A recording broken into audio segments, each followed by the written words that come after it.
privilege. And here we show two real-world examples from the CVE, and both of the bugs are in file system and allows any unprivileged user to set the extended attribute for arbitrary files, and so that the adversary could take advantage of it and change the permission of the set UID bit for any files in the system and gain privilege. To fix the two bugs is quite easy. We just add some necessary checks here. But the surprising thing is that the two bugs are so similar to each other, and one just came out like 15 days later than the other. Here we have more semantic vulnerabilities in the file system. We found that all of them are quite similar in terms of their impacts. And we also find some other bugs, similar bugs in network protocols as well. So there are two challenges in dealing with semantic bugs. First one is that these high-level policies are actually implicit, are not explicitly stated neither in the source code nor in the documentation. This is unlike the memory safety. Memory safety can actually easily be inferred from the source code. And the second problem is, even if we know what the policy is, then it might hard to enforce the policy, because this policy actually do not directly map to some kernel interface. An example is the append operation in Linux. Linux don't have a separate interface for append, and all the code for append and for write the file are all mixed together. It's hard to tell which part of the code is responsible for append and for write. So it's hard to enforce this policy when we don't know actually what the right thing in the kernel is now actually doing. And here are some possible solutions in dealing with semantic bugs. First, it might be possible that we could annotate the VFS layer and try to make these implicit policies explicit. And we could design a tool that to check all the implementation of the file system and make sure that they all obey this policy. And furthermore, it might be possible we could infer the policy by learning from the majority implementation of the file system and try to find a normal implementation based on this result. This idea is similar to detecting bugs as a deviant behavior. And finally, for runtime tools, we know that current runtime tools actually do the privilege separation in using modules of principles. Therefore, an adversary that compromise from one user context also compromise all the other user contexts. So maybe we can do a better job by do the separate privilege using users or applications as principles in the kernel, so that we can provide a fine-grained isolation. Now next we talk something about the DOS attacks. DOS attacks simply cause the kernel to kill a running process or to make the kernel itself hang. And we found that almost every vulnerability could lead to DOS, like buffer overflow or null dereference could cause a page fault, and infinite loops and deadlocks can occur. So why do we care about DOS attacks?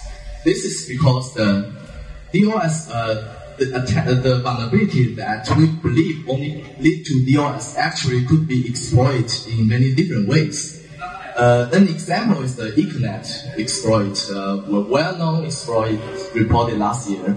This exploit makes use of 3 vulnerabilities in the kernel, and in particular, one of them is a null pointer dereference vulnerability, which has a side effect that could trigger another memory corruption attack. And the other example is like double free or use after free bugs. These bugs usually cause DOS, but if we carefully arrange the operation sequence of the memory management operations, then they could also be used to corrupt the memory. there's another study that confirmed this idea. It says that any kernel weakness can turn out to be a security threat. So there are two challenges in dealing with DOS attacks. First one is that how can we recover from the fault and try to continue the execution of the system on behalf of other users or process. And the second is how can we terminate the buggy component without violating some kernel invariants, like the buggy code might holding some locks and die. And how could we figure out these locks and try to revoke them as necessary? And there are maybe two ways to solve this problem. One is through compile time analysis, like some tools existing work, like find node pointed reference and infinite loop in the source code. And we could also solve this in runtime using idea of shadow drivers or recovery domains, but it's unclear whether these tools could be applied to other parts of the kernel. So we are wondering if there are general purpose techniques to solve the problem. Okay, to conclude, we have a long way to go in making existing operating system kernel secure, and the state-of-the-art defenses techniques address only a small subset of the vulnerabilities. And finally, we found that semantic bugs and DOS attacks pose challenging research problems. Oh, thanks. That's it.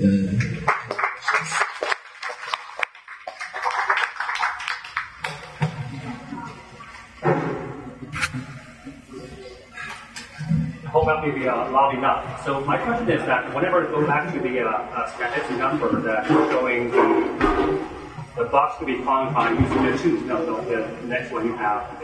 So here is it. In your number, have you ever considered any duplicated bugs to be found by multiple tools? Here the number at the right is the total number of vulnerabilities. Okay. Because my question is asking another way. If you counted the numbers, if there's no duplicated bugs find out, if you find that the total number to be found by tools is 67, which is pretty much like close to half of the total number of the bugs. If you find that's based on industrial standards, not really bad. Okay. In your previous, at the beginning, you say that there are only small numbers to be found by the tools. So my other question is, whenever the bugs will be found by duplicated or multiple tools, have you ever found which areas of bugs will be found more by using the tools? There's a few overlap between the numbers, but should be quite small because most of these tools try to address different problems, like SUD only isolate modules. And the K-man track only solve the information leak bugs.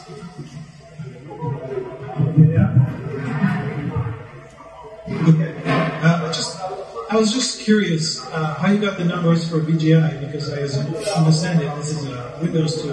Oh yeah, I know. Our analysis for these tools are not empirical, they're just based on our understanding of the problem, of their method, and try to analyze if they could, in theory, if they could solve the problem. Thank you. Are there any more questions? It's time to speak again. Thank you all for coming. We are only